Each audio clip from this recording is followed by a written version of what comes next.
Greetings, friends. Happy summer. Welcome to another episode of the Picky Fingers Banjo Podcast. Keith Billick here, welcoming you in. And today we have a freshly picked episode where we take an in-depth look at a new banjo-centric release, and it's a good one. And folks, if you are a fan of the show and you have been enjoying these interviews with your favorite banjo players, please consider supporting the podcast. That's the only way I can keep this running, and the way to do that is to become a VIP supporter of the show. That's over at patreon.com/banjopodcast. And this episode's VIP supporter of the show is Emery Starcher. Emery, thank you so much for your generous support. Emery is down in Tennessee where he's channeling his inner Doc Boggs and making a living restoring old log cabins. So if that is not a legit banjo story, I don't know what is. Emery, thank you again. And thanks to everyone for heading over to patreon.com/banjopodcast to support the show yourself. As always, you can contact me, pickyfingersbanjopodcast@gmail.com. And you know what? While we're doing shout-outs, I want to take a second and say hi to all of you who I met a few weeks ago at the Midwest Banjo Camp, where I was teaching banjo all weekend long and got to meet a bunch of you listeners. So if I met you at Midwest Banjo Camp, I hope you had a great time. I certainly did. If you missed out on that, registration has just opened for the Great Lakes Music Camp, which is the next weekend-long music camp that I will be teaching at. That's in October, and you can find information over at greatlakesmusic.org. That is another one of my favorites. Highly, highly recommend you check that out. But regardless of if I meet you at a music camp or if you are just going to sit there wherever you are while I project my voice into your ears about banjos, I'm really happy you're here, and thanks for listening. Enjoy the episode.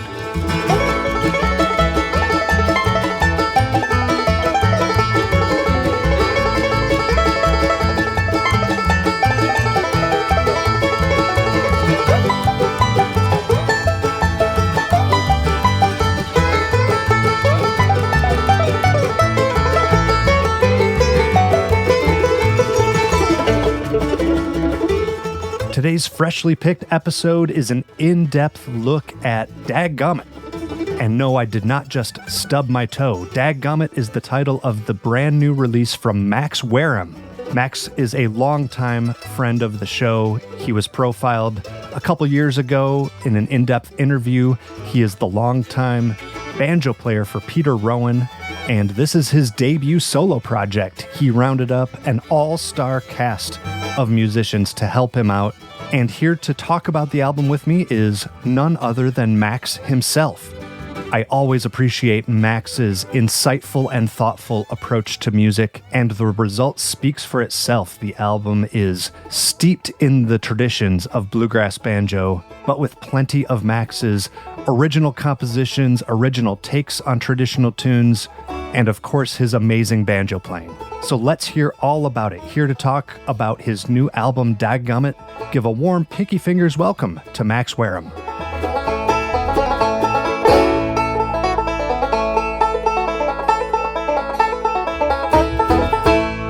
Max, welcome back, friend of the show. Congrats on your recent album, Daggomit, and excited to talk to you about it, man. How have you been doing?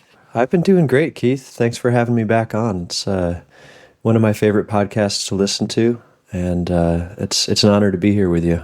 And hopefully we won't be distracted this time. I remember last time we talked, or at least talked for the podcast, rather, it was on the floor of IBMA, and there were encroaching performances all around us, and we had to, battle some noise. So hopefully that doesn't happen, but, the day is young, so you never know what might happen. Anything can happen. Yeah, I remember it was sort of like a Mardi Gras parade was coming through. Exactly. Which is strange in retrospect, that there was a Mardi Gras parade going on in the expo hall at IBMA, but I think it happened. I didn't have it on my bingo card, but yeah, that's my recollection too. That's funny. So yeah, we're here to talk about your new album. And, at least as far as what I'm aware of your career, you've been working as mostly a sideman for several years, with Peter Rowan. And that always makes me wonder what motivated you to branch out and do this project under your own name. Yeah.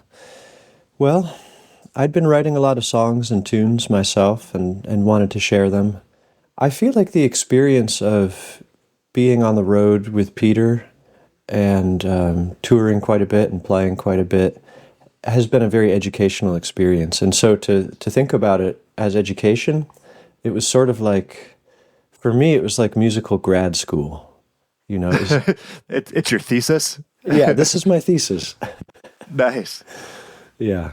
That's cool. Well, I'll give you a chance to defend it here against my very strict questioning at my adversarial style, as I'm known for. Yeah. So before we start going through the actual music on it, give us a rundown of the other musicians you hired for the project and maybe what in your mind made them a good fit and a good choice for the record. Well, I feel so grateful to have gotten everybody on the record that I wanted to.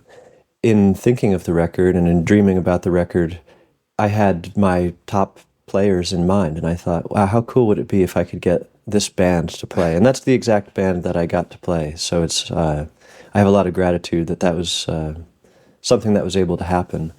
So the album itself was produced by Peter, and it was really cool to work with him in that setting as opposed to, in the bluegrass band or on stage. On guitar, it's Chris Eldridge. On many of the tracks, and on a few of the tracks, it's David Grier. Mandolin is Chris Henry, who also plays in Peter's band. Fiddle is Laura Orshaw. On bass, it's Mike Bubb. And on snare drum, Larry Atamanuik. Yeah. One of the few bluegrass-approved drummers out there. Yeah, he's got the bluegrass seal of approval, I think. Did you choose those players because you knew them personally, or was it a strictly musical choice, or a bit of both, maybe? Yeah, it was a bit of both. I knew them all personally, but also I admire all of them so much for their musicality. And I also know that all of those players can keep it very, very fresh, can play from the seat of their pants, so to speak, and really put a lot of life in the music that way. And that was part of what I wanted to do with this album, was to not have it be overwrought. We did, I think, 2, maybe 3 takes of anything, and then moved on. Oh, wow. Yeah, so it's very much a live album.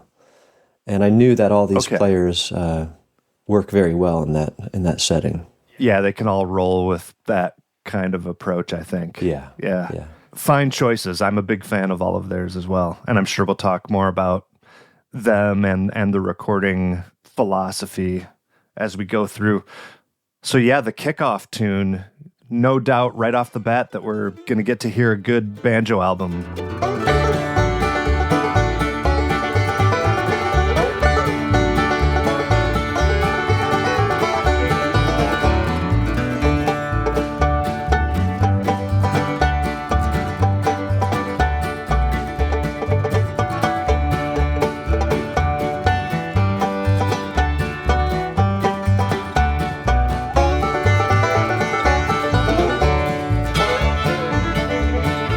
I guess first off, hats off to Gabe. I know he's one of your, you live in the same area as him, so I imagine you and him have crossed paths a bit, but yeah, always good to hear him on a record for sure. Yeah, Gabe's one of my best pals. We get together now and then and just spend hours and hours adjusting our head tension. Yeah. A banjo player needs a friend like that. So what were the head tensions that we're hearing on this double banjo track? Was this G sharp versus F sharp or something like that?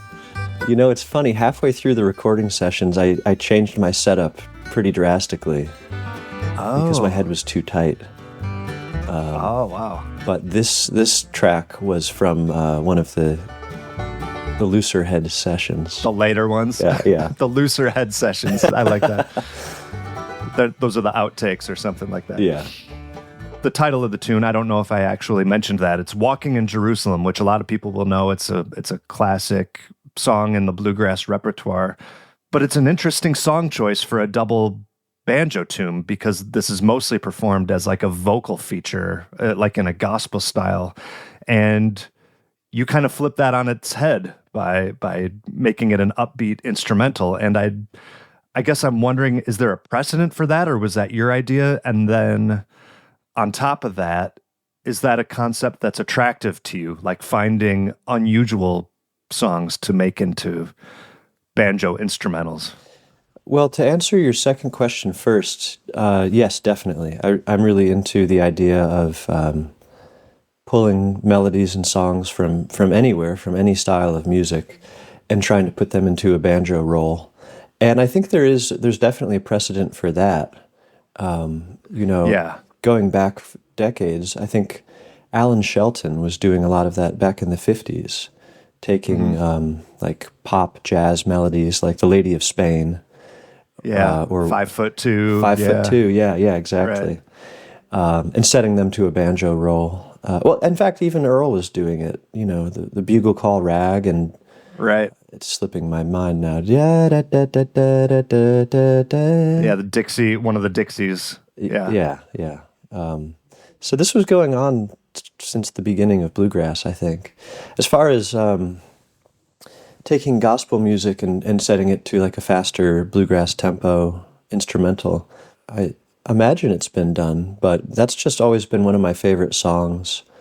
Especially the version by the Golden Gate Quartet. Said if you'll make 3 steps, I'll make 4. Just a walk in Jerusalem, just like John. Then I beheld Jehovah smile. Just a walk in Jerusalem, just like John. Said if you'll make 4 steps, I'll make 5. Just a walk in Jerusalem, just like John. Well, I want to be ready.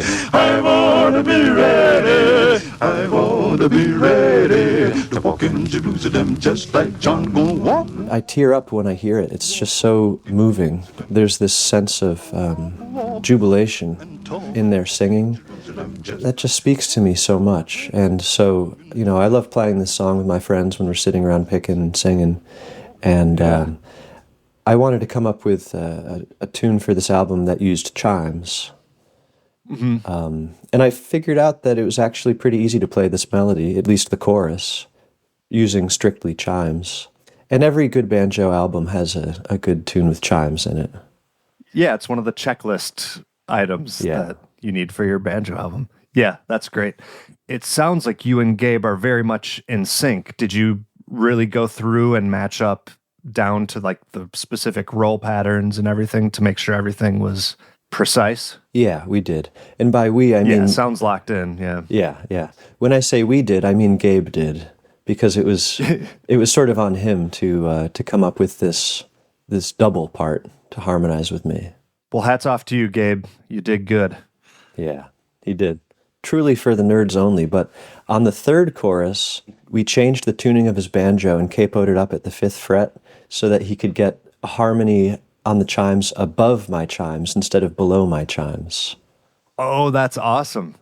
And did he have to do that in the middle of a take? Or no, this it was like an overdub situation? Yeah, okay. Yeah, we overdubbed that one. That's hilarious. Yeah. No, I love the nerdy trivia there. Yeah. Yeah, I guess the only other thing I'd mention on that one is Chris Henry's mandolin intro. He had tuned his mandolin sort of like, I guess they call it the Get Up John tuning. Yeah. Sort of, which I don't remember what the pitches are, but the concept is, the mandolin has the double strings, which are usually unison, but there's that certain tuning where you're tuning each of those double courses to a different pitch to get that effect. Yeah, it's kind of a crazy sound, but I really love it. Yeah, it's unique for sure. Let's move on to Lonesome Blues, I'm Coming Home, and this is, at least in terms of this album, it's going to be the introduction to you as a singer-songwriter.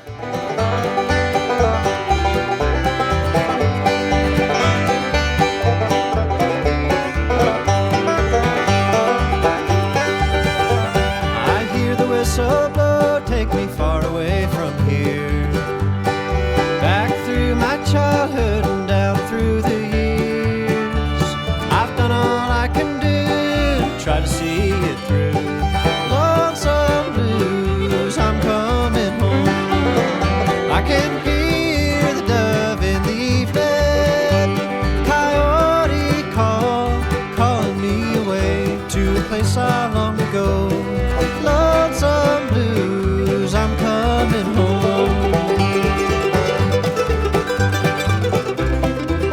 So is that something that you've been doing for a while, writing songs, or does that represent a little bit of branching out recently for you? I have been writing songs for a long time, not strictly in the bluegrass world. I've been writing songs in a lot of different styles of music. I think, it does represent a branching out insofar as stepping up to the mic and singing them, as opposed to being the banjo player over on stage left. Yeah, for sure. In a nutshell, like, who would you say are some of your songwriting and singing influences, since that's something that's like new for me to hear from you anyway? Yeah. Man, it's hard to know where to start. This song specifically, I tried to kind of put in the world of Norman Blake.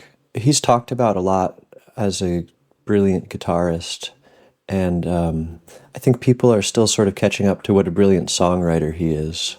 He's got such a way of writing, such a style. And so I wrote this almost as a challenge for myself. Can I write something that sounds like a Norman Blake song? And I think when I had originally written it, it was much slower and a little more plaintive. And I think it probably sounded more like a Norman Blake song then. When you get the whole bluegrass rhythm in it, it just sounds a little grassier maybe. But yeah, Norman's definitely a huge influence on my songwriting. And very cool. Yeah, too many other influences to list off now, because that would take up all of our time, I think. No, that's cool. That's cool. Norman's a good one. In the liner notes, you make a point to credit Peter with a bit of rearranging on this one. And I guess I'm wondering about the specifics of what type of input Peter had, what were his suggestions, and how do you think they improved what ended up being the final product on this one? Yeah. Well, there are a lot of different ways to co-write a song. When I think about co-writing, I think about two people sitting down and saying, okay, let's come up with something. And this was not that. This I had written, and I said, I think it's done. And one of these trips out on the road with Peter, we sat down in his hotel room and, sort of went through some of the material that we'd be working on for the album. And I brought this song to him, and he said, this is good, but what if the melody went higher here on the second line? And I said, yeah, of course. I mean, for me, it's been a long time dream to get to collaborate with Peter like that. And so I said I was more than happy to go higher on the melody line and the second line. And he sort of chewed on it for a while, and we played it together, and he said, but let's change this line to that. Lyrically, you mean, or melody? Lyrically, yeah. So he contributed to a bit of the melody and a bit of the lyrics. And even when we were tracking it in the studio, he would say something like, you're doing good, but maybe you should add a little vocal inflection here, down to the sort of minutia of the performance of it. So more or less like a sensibility for how to deliver the song, it sounds like, is what his main focus was for you. Yeah. I think that's just about right. Let's talk about the Black and Gold, which is one of your kind of barn burner instrumentals from the record. You mentioned that the influences on this one were more or less like a Bill Emerson-esque A part combined with more of a Rudy Lyle B part. And I'm always fascinated to hear how influences come out in other people's playing. So I'd love to hear you just talk about what specifically you hear that you're playing that you associate with each of those players. Yeah. Well, as for Rudy Lyle, he wrote the tune, the Shenandoah Valley Breakdown, which is often credited to either Bill Keith or Bill Did he Monroe. really? Yeah. Yeah, okay. I had no idea either. Yeah, he never recorded it with Monroe, but there is a live recording from the Opry. It's incredible. It's so good. Just a tangent. How did you discover that he was in fact the composer of that? Alan Mundy told me. Well, the whole story is in the Rudy Lyle book that I wrote a few years ago. I think it's in Alan's interview. He talks about that. Okay. I'm sure I've read it then, but it must have slipped my mind. Well, it's sort of a long story, but I think when Bill Keith joined Monroe's band, Monroe thought that would be a good vehicle for Bill Keith to just shred the melodic style, and it surely was. Right. But in order to teach it, I think Bill had to remember how the tune went, and so he called up Joe Drumright and one other. I think Joe Drumright gave him the B part, and someone else gave him the A part, but they all go back to Rudy. Anyway, what makes the B part so distinct is Rudy Lyle's use of quarter notes. So instead of just tearing through with a roll and continuing the intensity of the A part, which is a lot of forward rolls, he does this thing. Basically, if you think of Foggy Mountain Breakdown, the banjo part that you'd play over the E chord, it's like quarter notes or slower notes, and it sounds so good on a banjo tune. This is something also that Rudy Lyle did in Rawhide, the B part to Rawhide. Oh yeah, and it's just Good so point. cool. I have to look into this a little bit more deeply, but it might predate Foggy Mountain Breakdown. And it's possible that if it does, one could say that Rudy Lyle was a big influence on Foggy Mountain Breakdown. But I have Wait, to look what at are you saying predates Foggy Mountain Breakdown? Rudy's playing of the Shenandoah Valley Breakdown, the live recording of the Opry. That's just a bit of conjecture. I'm not saying it's true, but I have to check the dates. Anyway, I'm always thinking about how Rudy influenced other banjo players. So anyway, the B part of Black and Gold has that kind of quarter note thing that Rudy did on the Shenandoah Valley Breakdown.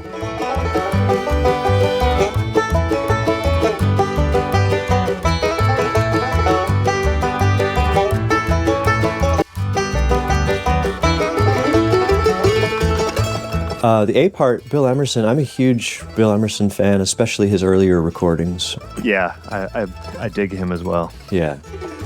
He played one lick on Little Maggie, an early recording of Little Maggie. And I have an old LP of him playing that, and it's not called Little Maggie. They called it something else, maybe for copyright reasons, I'm not sure. Okay. He's basically playing a Foggy Mountain Breakdown roll, but instead of hammering onto the 3rd fret, he hammers on to the 6th fret from the 5th. And it's just a great way of getting that, I guess you could call it a flat 7 note, of getting that. over the F chord, yeah. Yeah. And so I put that in the A part. And also just, Bill Emerson just had a great intensity in his playing, especially on breakdowns, fast tunes, and especially young Bill. I mean, he was just totally electric in his playing. And so I wanted to just give a little nod to that in that tune.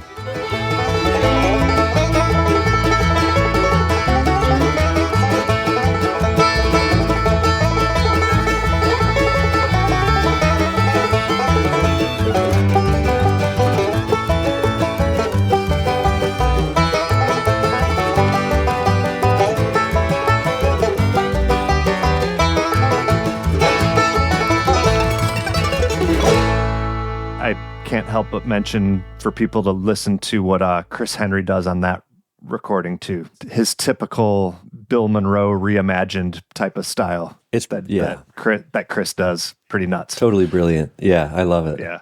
I'll also say that this tune is a tribute to the hockey team, the Boston Bruins. And hence the black and gold. Okay. Yeah. Right on.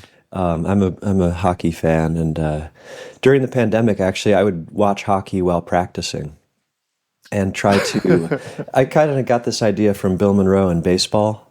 Bill Monroe had a baseball team, and Hemingway would go and watch the bullfights, and so there's this sort of idea of looking at a sport and trying to recognize qualities in it that can also be recognized in music. And so as I was watching hockey and practicing banjo, I'd start to come up with licks sort of based on what the hockey players were doing. And it was actually a very good way to come up with new ideas and to try to emulate some of their power or some of their grace in a musical expression. Yeah, that is really cool. And it's actually funny that you mentioned that, because a big way that I would probably describe Bill Emerson's playing is just how effortlessly he glides from, one aspect of his melody to the next. And now that you mention it, it does have some commonalities. Bill Emerson's playing with maybe a graceful skater, the fluidity of it all. Yeah. Absolutely. Yeah. That's really cool. I'm gonna have to try that now. Yeah, give it a try. How are the Red Wings doing this year? Oh, it's not hockey. Wait, is it hockey right now? It is, yeah. It is, right? I think Red Wings are, I haven't checked the national standings recently, but I think they're doing pretty well. Good. Yeah. Maybe I should start paying attention. I'm kind of a fair weather fan when it comes to hockey. It's not one of my main things, but Yeah. you know.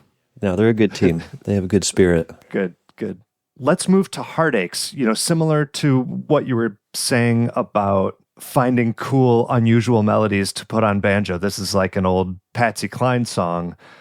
So really creative song choice. Was this one your idea, or did you get the idea of interpreting this from somewhere else? Yeah, it was my idea. I found out after the fact that it had already been done by Eddie Adcock. Oh, really? Yeah. Okay. Interesting. I'm biased. I prefer my version. I do too, mostly because I haven't heard Eddie's. But no, this is a lovely version. Does your mindset change at all when you move to more of like this is sort of a swingy interpretation? How does your mindset change as a banjo player? How you approach it, or is there a change? Yeah, I think there is a change, and I think the change itself has less to do with the repertoire or the style or the chords, and more to do with the rhythm and the tempo and the groove. This is this idea that Butch Robbins is talking a lot about. He and I are actually working on a book together about the history of bluegrass and Monroe's music. It's going to have a sort of an accompanying book that's a banjo instructional, sort of banjo according to Butch. Oh, wow. and so I was just down there in Southwest Virginia all last week working on that with him. And one of the big things that he's really brought to my attention is that the rhythm of bluegrass is so important. That's his mantra. Yeah. Is the rhythm, yeah. Yeah.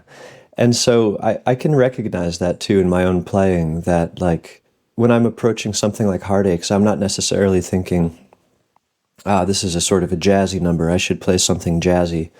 But I'm thinking about that rhythm of it. It has a certain pocket, a certain groove.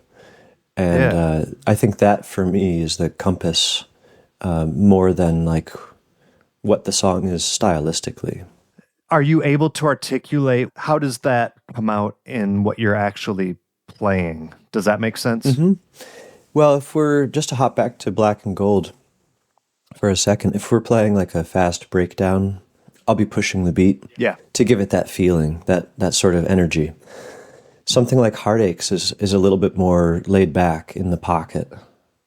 So I think I feel more liberty to play right on the beat, or maybe even just slightly behind the beat, maybe playing with more bounce, more swing in that type of groove. It has more space to it. And so that frees you up melodically to experiment, to branch out a little bit with the ideas. Playing a fast breakdown, it's just like all downhill the whole time, Yeah. There's no hold on for dear life. Hold on for dear life. Yeah. Just hope you can get the licks in. Right. But yeah, at that tempo and that groove, to me, it's a little more spacious. So I think I feel a little bit more free to explore the space, if that makes sense. Yeah, I really love how smooth your playing was on this. And to me, it sounded more like you were maybe intentionally or subconsciously going for more of like a steel guitar sound on this.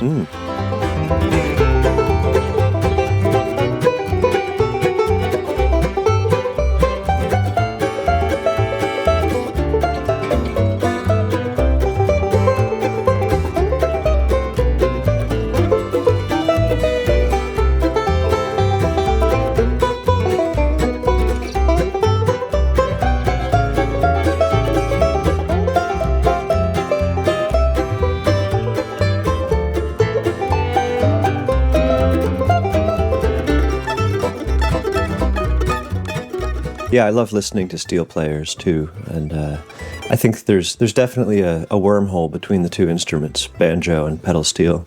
They have a similar timbre, so there's something in their tone that is kindred, I think, sort of bright and glassy sounding.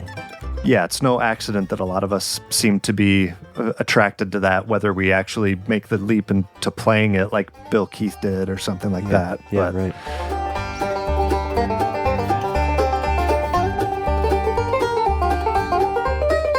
Sorry to interrupt this incredible episode, folks, but I couldn't go any longer without telling you about a few of the official sponsors of the Picky Fingers Banjo Podcast. Are you looking to improve your playing by learning directly from one of the world's most talented players and instructors? It sounds too good to be true, but it's a reality over at pegheadnation.com. With Peghead Nation's streaming video courses in banjo, guitar, mandolin, fiddle, dobro, upright bass, and ukulele, you can learn bluegrass, old time, and plenty of other styles. PegheadNation.com features a great lineup of courses.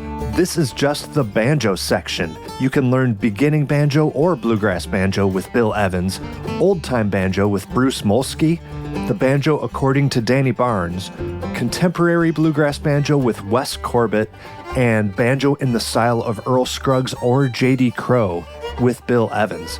Now, regardless of which one you choose, it's going to have high-quality video and audio production, downloadable notation and tab, play-along tracks, and plenty of tunes. And the best part is that listeners of the Picky Fingers Banjo Podcast get their first month for absolutely free. Go to pegheadnation.com, use the promo code PickyFingers, all one word, all lowercase, at checkout. That's pegheadnation.com, and the promo code is PickyFingers to get your first month free. The Picky Fingers Banjo Podcast is also sponsored by Elderly Instruments. Elderly isn't just a retail store, it is an institution for banjo players and string musicians of all types. Family owned since 1972, the good folks at Elderly have discovered that the secret to becoming the world's most trusted source for new, used, and vintage instruments, it isn't that complicated. You provide the best selection of high-quality instruments and accessories for all price ranges, and then you stand behind those products with the industry's best customer service. If you can't make it to their Lansing, Michigan showroom, that's okay too. They ship worldwide and are always available to help. Visit elderly.com or call them up at 517-372-7880.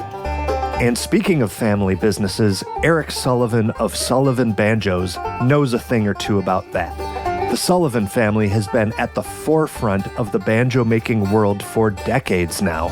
I bought my Sullivan banjo brand new in 2004, from Elderly Instruments, by the way, and I swear that it sounds better and better every time I play it. The great news is that the famous tone and craftsmanship of Sullivan banjos is still available. Give Eric a call at 502-365-5022 to discuss building your dream banjo today, or visit sullivanbanjo.com. That's 502-365-5022 or sullivanbanjo.com.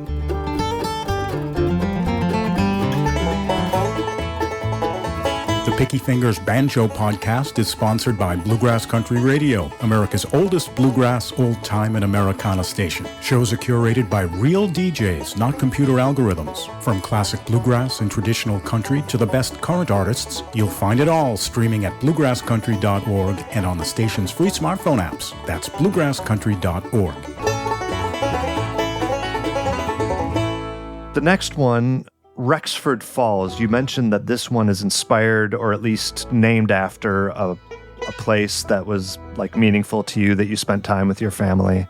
And I figure that's like a good opening to discuss how you go about composing instrumental pieces. I mean, you already touched on this, watching hockey method. Do you find that you get inspired, say, by looking at a waterfall and you use that to write a song somehow, or is it more the other way around, where you get a vibe and then try to describe it using somewhere like the waterfall? Both and neither. You know, I'll write a tune however I can get the tune.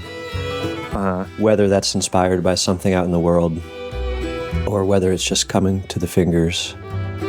I think in the case of this one, it just came to the fingers, and it brought to my mind the images of this place that my family's been for a long time. And so that's how the name got tied to the tune. But I've tried every idea for writing tunes and songs. You know, I can't say I favor one or the other. If I'm getting material, then it's good.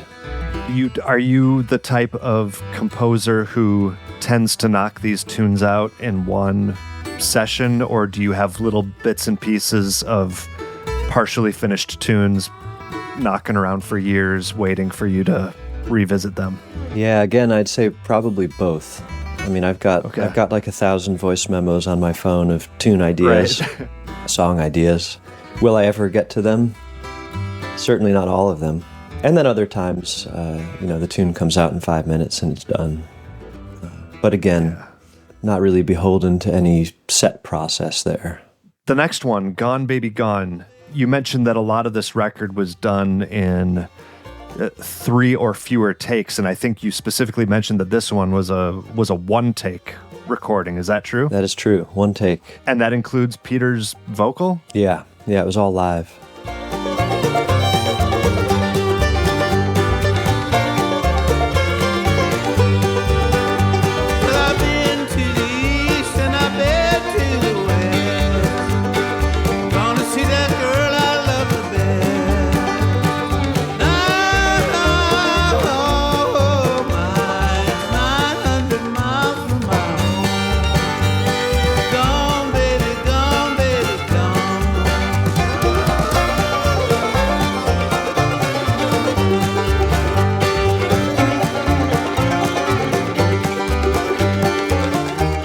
That's incredible.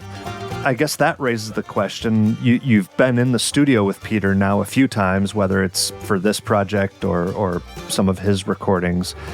And I guess I'm curious to have you talk about what lessons you've learned from his experience in terms of maybe best studio practices, whether it's a mindset approach or anything more tangible than that. Just like what has it been like being around a guy like that as you try to knock out this type of project? Well, when we were in the studio working on his record, Calling You From My Mountain, a few years back, we were listening back to a take, and I said, I like that banjo break, but I just got to go in there and fix that one note.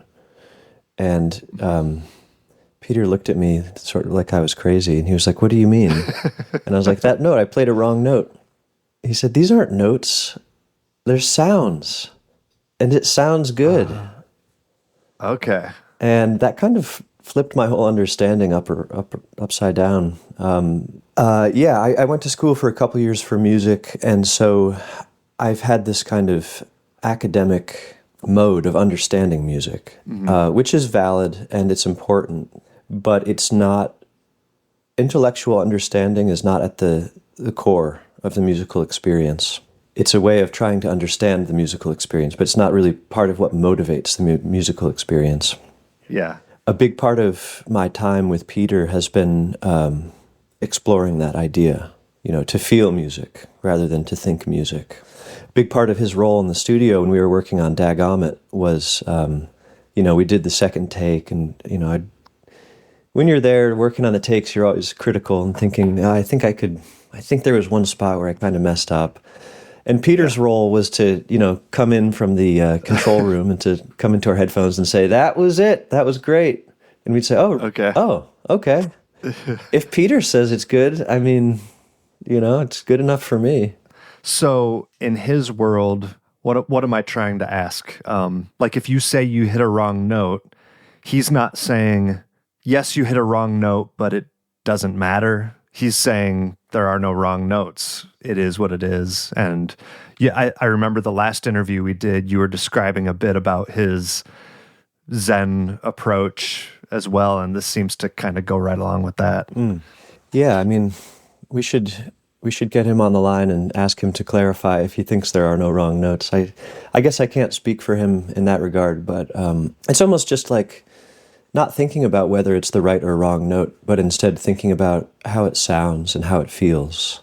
Almost more an emotional lens than, I don't know what lens is detecting the wrong notes, but, thinking... Well, it's your academic brain overacting and thinking about music in terms of notes versus sounds might seem like a distinction without a difference, right? Like if you're academically minded, well, the sound is the note. But yeah, there is a nuance there of trying to take a step back and hear it rather than judge it or something like that. Yeah, exactly. Exactly. That's really cool. Let's move to Hard Times Are Far Behind. And this was your first single off the album. So I guess that just leads me to wonder, what was it about this song that made you want to showcase this as part of the big album reveal? Well, I wanted to use that song as the first single, I think, because it introduces me as a singer and as an individual musician. And I really loved everyone's playing on it. Laura Orshaw's harmony singing, I think, is just so beautiful. And Chris Eldridge's guitar break on that is, to me, it's like a masterclass. Yeah. And so in a way, it's highlighting the band, too, which I think is one of the strong points of the record. It's just such a stellar group of musicians. Yeah, and to that point, they're also featured on, there's a music video for it, which is in the studio capturing the tracking sessions for it. And I guess that makes me wonder, does that pretty accurately represent the recording process for this whole album? It looks like everyone was like tracking at the same time, and it looks like you were doing live vocals. Was that the main approach for most of these songs? Yeah, it's a very live album.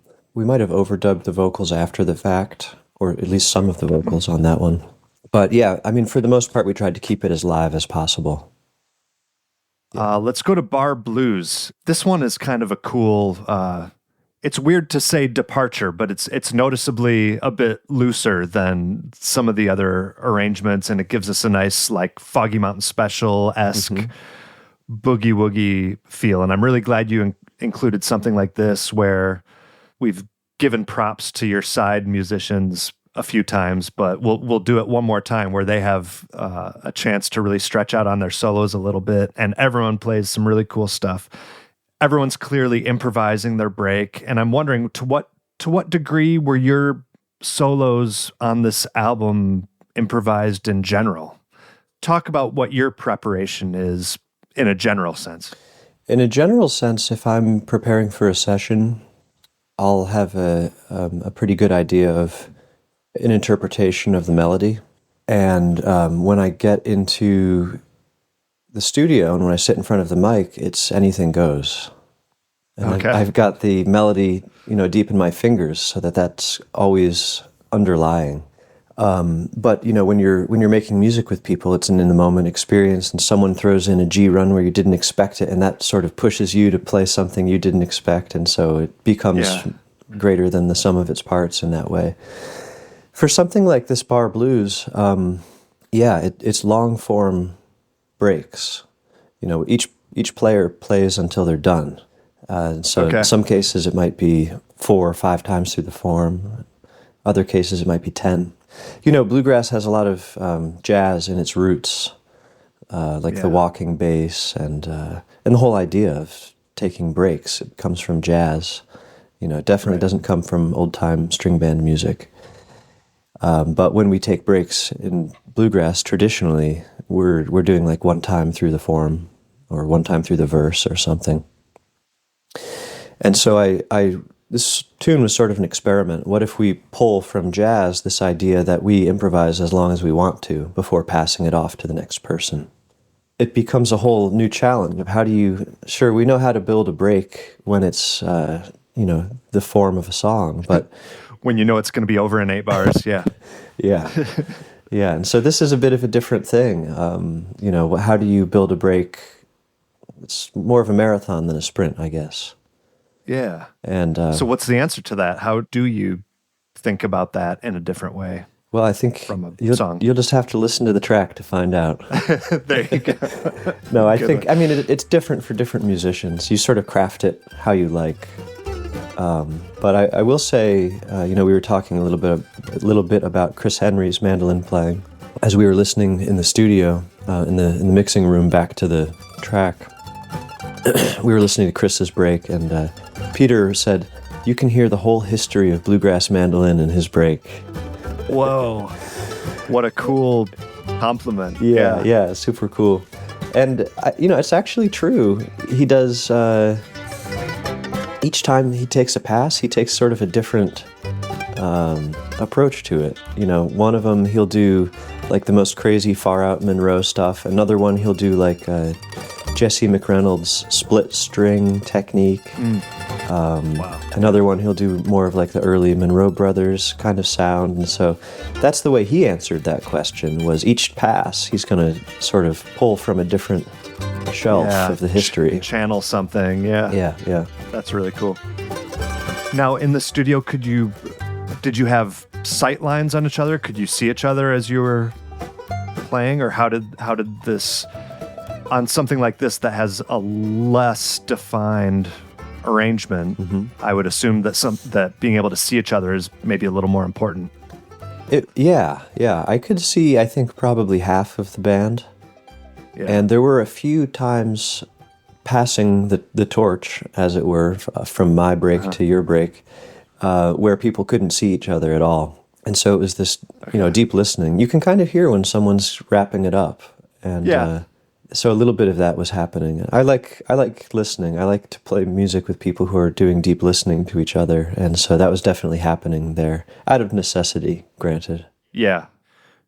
Drifting Too Far from the Shore. Obviously, beautiful song, beautiful banjo solo. You're drifting too far from the shore.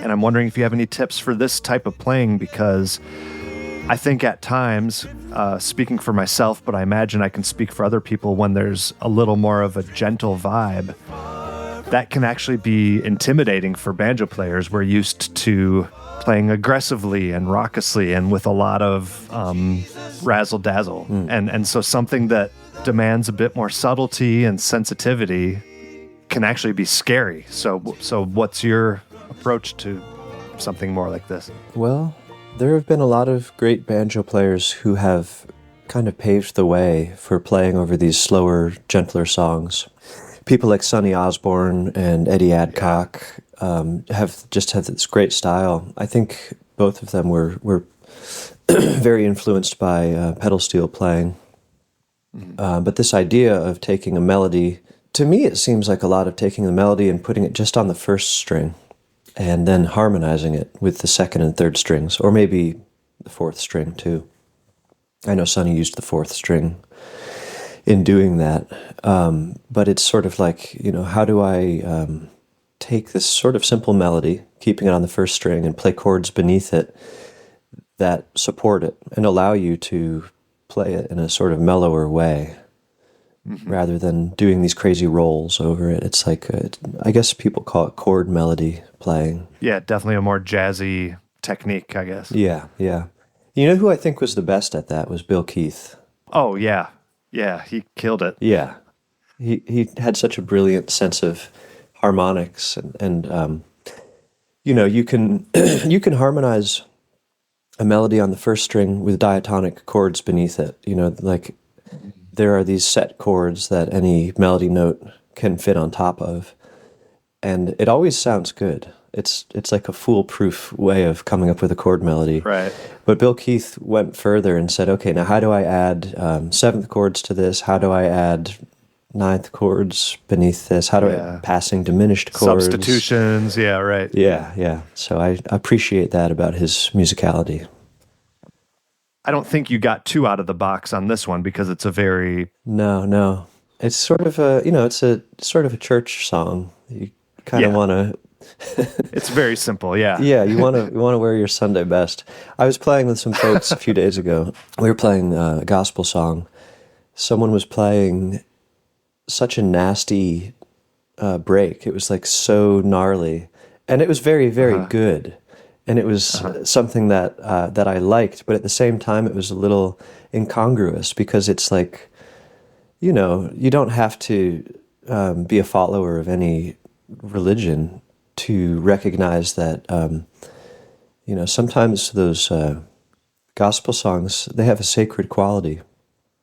And the point of them is to express an emotional experience. It's not necessarily to be used as a vehicle to blow your friends' minds with how nasty you can play.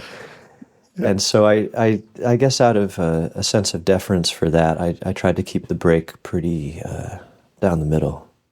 And then finally we have the song titled Miles. And I'd love to hear you tell us what went into this one, because I think it's a very cool piece. And I think for me, it feels the most like the most modern track on the album stylistically. You are obviously a fan of the tradition of banjo, the tradition of bluegrass music, and a lot of your music harkens to that. And this one, I guess, sounds more to me like a more contemporary piece. And I don't know if I'm off base on that, or if you agree, or if there's something different that you did with it. And also we have phaser banjo on this, which is very cool. Do we?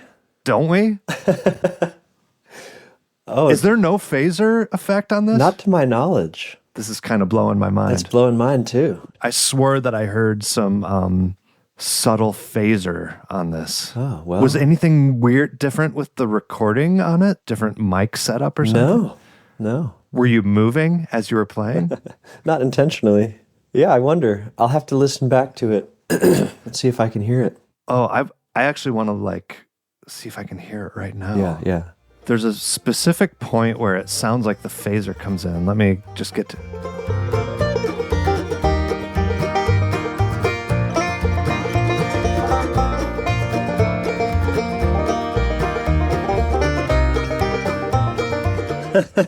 It does kind of sound like phaser. That's crazy. What is that? Let me listen one more time.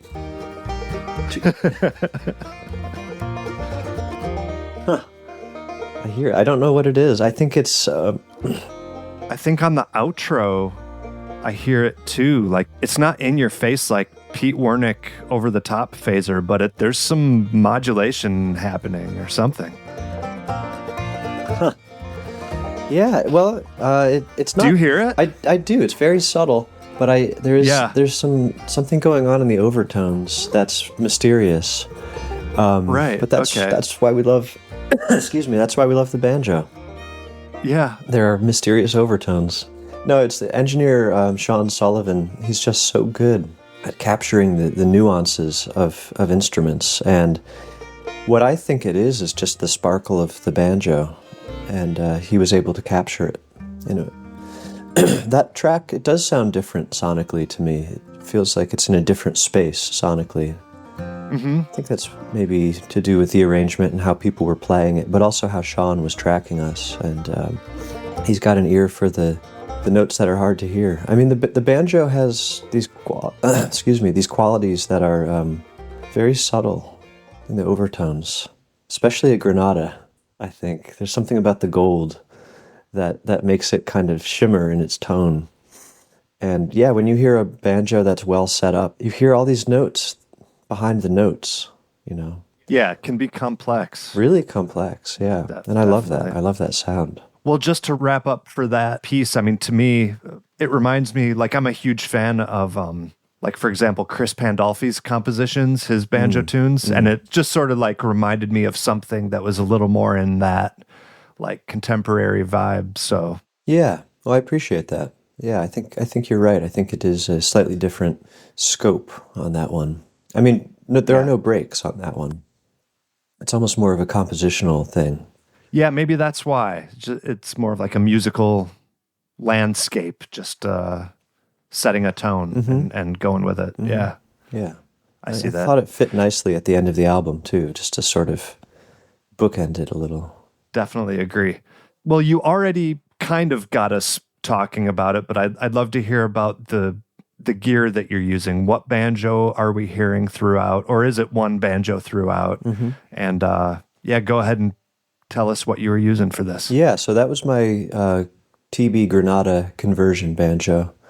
And I used it throughout the whole album. At that time, it had a Blaylock ring in it, which was a really great configuration for that banjo. Frank Neat neck. Yeah, it's the banjo that my main banjo, the banjo I've used on the road with Peter all these years. But banjo players being the tinkers that they are, I've since changed the tone ring out, and in fact, it's being fit for another neck as we speak. New tone ring and a new neck. I mean, I don't know why we do these things, really, at the end of the day. It sounded awesome, and it sounds great on the record. I'm really happy with the sound of it. But I'd been looking for a Burr Lyle tone ring for a long time, and I bought a banjo from Wes Corbett, that had a Burr Lyle ring in it, and took that out of that banjo, put it in the Granada, and I'm very glad I did. It's a great sound. And I'm curious to hear what it's like with the new neck, just experimenting, And what's the new neck that you're working on? It's who's got that? Yeah, it's a Robin Smith neck, mahogany. But otherwise it's identical to the Granada neck. It's got the right inlays and all that. And I've just been kind of drawn to the mahogany sound lately. I'm just curious to hear what it's like to have that Granada banjo with a mahogany neck. They tend to be a little thumpier sounding. With all this replacement stuff, you almost have a whole nother banjo worth of parts that you've I do, yeah. going unused. Yeah. I actually have the ring hanging up right over here, the old Blaylock ring. But I took the banjo I bought from Wes.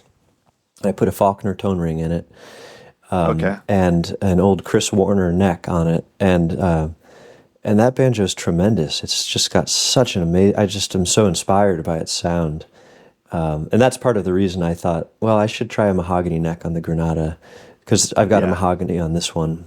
So, I mean, never a dull moment in the life of a banjo player. I know we're psychopaths.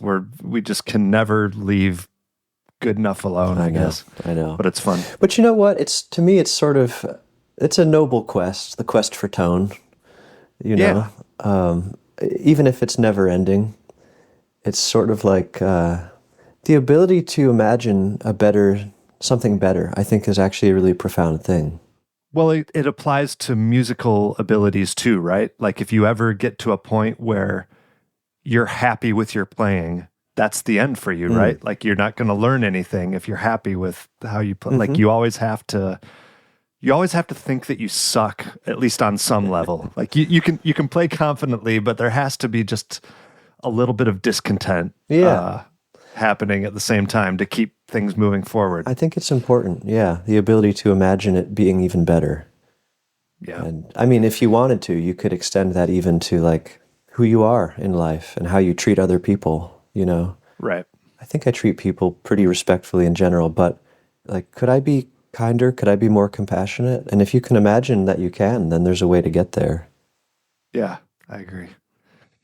So in all this tone ring swapping business, the tone rings, at least in my estimation, are probably the toughest things to like evaluate, because there's no real scientific way of. It's not a bridge where like in 10 seconds you can have a different bridge on. So do you have any like hot takes on tone rings and what Faulkner versus Burr Lyle versus Blaylock and what you hear, or is it just luck of the draw whether it's going to be a good combination with everything else and the setup and all that stuff? The short answer is I don't know. The long answer is that I typically defer to people who have given large portions of their life to studying this. And Jim Burr Lyle himself is one of those people. He had a great interview in Banjo Newsletter many years ago where he really gets down to the brass tacks of the effects of a tone ring in a banjo. Oh. It's back in the archives, and it's really interesting. Yeah, I'll track that down. That sounds interesting. Yeah, it's worth reading for sure. He talks about the ratio of weights, the weight of the tone ring as it relates to the weight of the rim, and how there's, at least for like a classic one-piece flange, 5/8 rim, classic Gibson Mastertone sound, there is an ideal ratio. That having been said, there are banjos with lighter tone rings that sound amazing. It's not really set in stone, but for that classic sound, there is a ratio. So I think there's a lot there, tone ring weight to rim weight. And also the other thing that I understand is extremely important is the fit of the tone ring. Mm-hmm. What's your current understanding of what that's supposed to be? Because I feel like I've even heard, everyone seems to think it's important. Yeah. But there's people who say different things about what it should be, like whether it's supposed to be whatever, whether it should fall off, how easily it should fall off. Yeah. Well, what Jim says in that article is, I guess what people refer to as the slip fit. Having it tight enough that it's going to stay on unless you hold it upside down and give a little shake, and then it'll slip off. Okay. The other thing is that it's in the round, which is to say you could have a slip fit where it's only making contact with like 1/5 of the rim. Yeah, the top and the bottom or something. Yeah. In which case you're losing a ton of tone and resonance. So to have it worked so that could be a problem with the tone ring or the rim. You don't really know what. Yeah. Right off the bat. Yeah. Hopefully your tone ring is perfectly round and you can cut the rim. I have a good friend who's a lathe worker, and so I brought both the Granada and this banjo I got from Wes, which is a Style 1 from 36, to my buddy, whose name is also Keith, actually. And kind of watched him in his element, set up the lathe, and really make sure that both rims were perfect fits. I think that's really important in the tone. Probably more than anything else, actually. More than which ring you have, more than how heavy it is the right fit. To someone like me who is not a luthier or mechanically inclined toward that stuff much at all, that makes the most logical sense to me, that would make the most difference. But what do I know? I feel ashamed for not knowing this, but is Jim Burlisle, is he still around? Like what? I don't know much about him. Yeah, last I heard he is. I hope he is. Okay. I think, I've never been in contact with him directly. Okay. I would like to be. Jim, if you're hearing this, love to pick your brain. Yeah, I think he lives out in California. I don't think he's making rings anymore, though. Yeah, that's my understanding too, and I think his are. I don't even know what they. Do you know what the market price is for a Burlisle tone ring? Is it like upwards of $1,000? Yeah, upwards of that. I think they're probably getting probably the most expensive ring that's not a pre-war ring. I think so too. Yeah, and you don't see them come up very often, which I think speaks to their quality. Yeah. Other than the banjo itself, anything else to report about your studio setup? I don't know if you pay attention to the types of microphones you're using or the configuration. Like what else can you say about the studio setup? Yeah, I know some players have mics they like to bring into the studio or have like specific ideas about where to put the mic. For me, going into work with Sean Sullivan, he's the master. I'll let him take care of it. You know, he knows how to get the sounds. I love the sound of the record. I don't know if I mentioned it, but yeah, I think it bridges the gap perfectly between sounding like kind of a classic banjo album from the 60s or 70s, but still like really vibrant and modern sounding. I thought he did a great job. Yeah, he's really good. We were actually listening back, listening back to some of the takes. And one of the things I love about the early Flat and Scruggs recordings is the banjo is totally overdriven. It's like totally distorting into the microphone. And it sounds so cool. I love the sound. I mean, it's not like Led Zeppelin. It's not fuzzy. It's not fuzzy distortion, but it's what you'd call, it's got a lot of harmonic saturation. Yeah, saturation. Yeah, exactly. Yeah, and so I asked Sean if he could do that on the banjo and put some I don't know if you'd call it distortion, but to really heat it up and see if we could make the signal really fat, almost to replicate the sound of a ribbon mic being overdriven. And it was really, really subtle. But I think it does add a lot to the sort of harmonic shimmering and the general fatness of the tone. Yeah, adding a little of harmonic color to it. Yeah, I don't know what it would have sounded like without it, but whatever he ended up with sounds wonderful. Do you know what microphones those are that you were using? I have no idea. I wish I did so that I could try to replicate it, but... Anything else to say about how you got any of those sounds in the studio? No, I mean, a lot of the album, a lot of the process was deferential. Getting musicians together that I know would know just what to do, and getting Sean in on it, knowing that he'd know just what to do. You know, we were just talking about the last track on the album, Miles, and as we were about to record it, Critter said, "Is it okay if I play a guitar intro?" And I said, "Yeah, of course. Yeah. You go for it, man." And he just kind of came up with that. I don't know if he'd worked it up beforehand or just came up with it in the studio. I like working in a way where I don't have too much control, where I'm collaborating with people who are good enough at what they do and creative enough as individuals and artists that something good is going to happen if they're given the room to experiment. And they're such top-notch players that it's probably going to exceed what you would have come up with to tell them to do anyway. Yeah, totally. Yeah, that's great. Yeah, so I think that's a fun way to kind of explore the process of recording. Well, I don't know, Max, that kind of wraps it up. So give us a plug in terms of like website or however else people can find the record, because definitely highly recommended to check it out. Thanks, Keith. Yeah, it's available streaming everywhere streaming happens. We have CDs and LPs for sale. The LPs I'm really excited about. I'm a huge vinyl freak. I love listening to records. It's my favorite way to listen to music.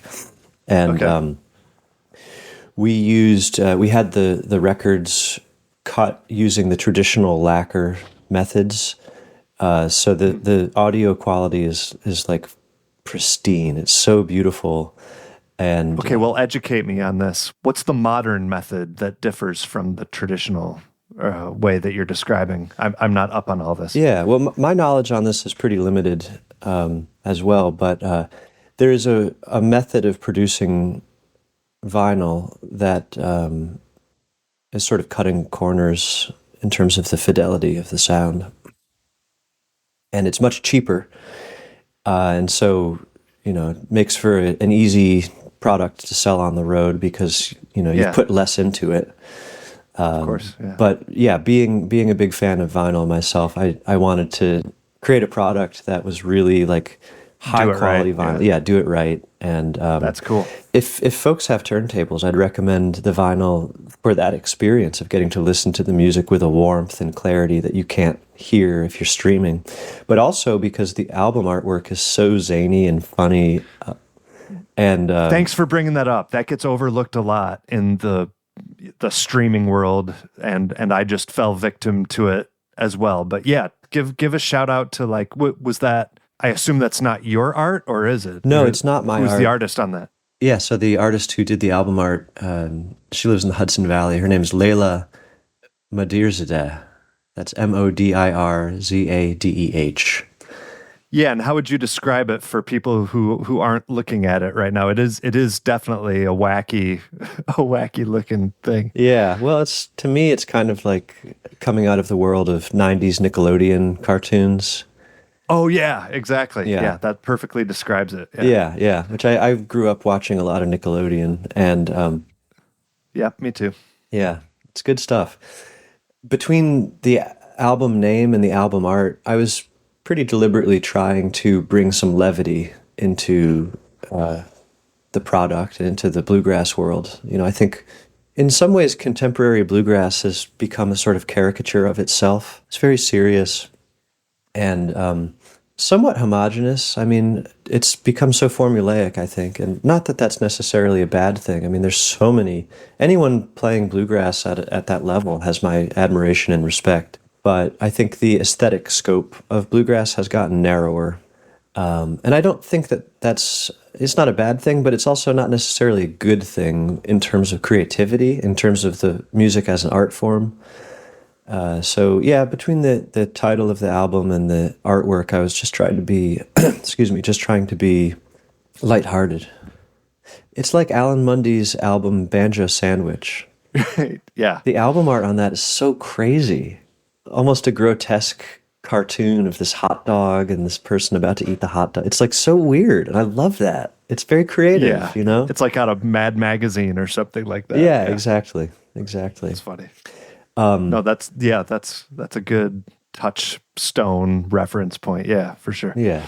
One other thing I'll mention quickly is that there are liner notes, which include notes on each song, and also I wrote a short story that sort of explains the word Daggomit. And so if folks want to have that be part of the listening experience, that's included in the CD and also the LP. And a bunch of photos, too, from the sessions. So streaming is good. I do a lot of music streaming. But if you want to go a little bit deeper with the music and the listening experience, picking up a copy of the LP is a great thing, or the CD. Well, okay, Max, thanks so much for sharing the music with us and sharing your thoughts about it. A lot of good banjo stuff to dive into. And yeah, hope to see you out on the road or wherever I get to run into you next. Likewise, Keith. It's always good talking to you, and I really appreciate you having me on and taking the time to listen and help spread the word. Yeah, anytime. Cheers. Cheers.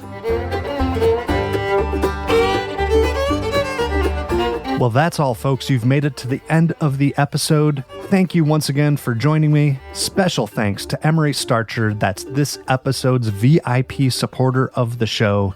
If you appreciate what you've been hearing, head over to patreon.com/banjopodcast to become a supporter yourself and check out the amazing rewards in return for your generous support. Once again, that's patreon.com/banjopodcast. Get a hold of the show, pickyfingersbanjopodcast@gmail.com. Please have a wonderful, safe, and adventurous summer, and I will see you right back here next time.